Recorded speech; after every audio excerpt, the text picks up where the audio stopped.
Now to the set. The set is, it was very successful. They didn't put on the play in a traditional, theater, but they created one their own, and they had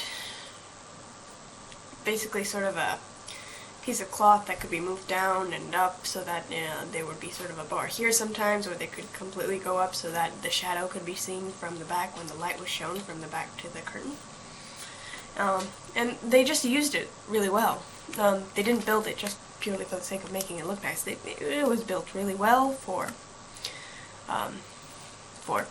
good purposes. It was done really well because they used levels. Levels were definitely seen. There was a scene where the master was talking from above. There was a staircase here, and then in front of the cloth, the servant stood, and it was a way to define levels. There was lots of lighting sort of changes. There was a red light that was flashed from behind so that to create sort of a, not necessarily devilish, but it was portraying how just horrible, or not horrible, but very ugly, very unattractive this particular woman was. So they had the sort of shadow of the woman, and then the red light came, and it was very effective. They also showed just a normal light, and then they had what was seemingly just one person standing there jumping up and down, and then suddenly, in one jump, another person pops out from the other. And it described everything about what the plotline was about, and it was just, it's not really something you expect. It was fun to see. It purely was, because you didn't expect, and the audience was unexpecting, and I think that's it. Also, the design on the cloth itself was of rope. For me, I thought that it symbolized how many times towards the end, the servant is about to get hanged and killed. Not the servant, the master. And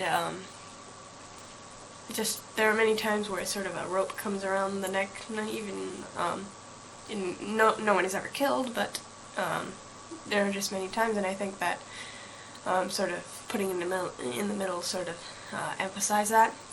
But more symbolically, there were two curtains. There was the sheet, and then there was two curtains, which were basically the doorways and the entrances. And one side was black, and one side was white. This is very symbolic in the sense that there are two of the same person, except they come from different areas. Therefore, the black and the white, the same shade. It's the same shade, however, it comes from the same general. They're both shades, but they're very different in that sense.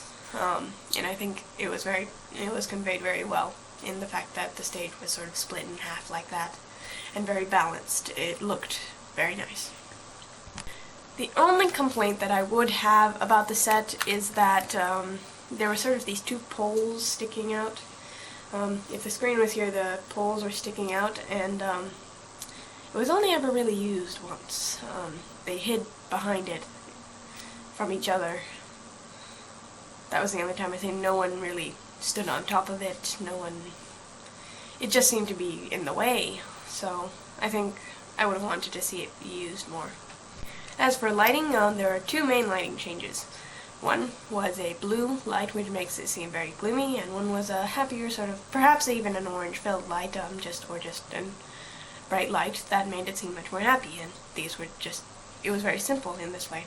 One transition, next transition. It just kept going according to the mood of the play, and I think it worked fine. I don't think I would have changed the lighting at all. I think it was very simple and sweet.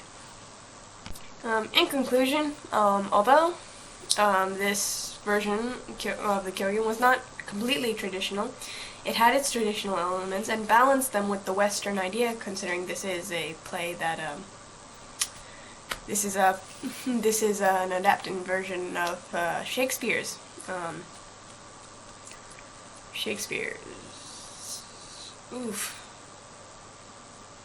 can't remember the name. That's not good. Yeah, Shakespeare's play, and it was balanced, and therefore it would seem very not organized, less stylized, less choreographed. But I think at this time, it worked to their benefit.